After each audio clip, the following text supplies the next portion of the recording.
जाने हो कुन सामग्री पूजा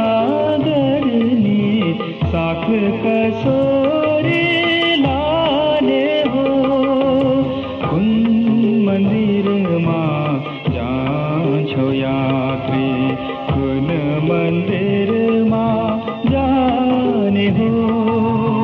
कुन सामग्री पूजा गर्ने साथ कसो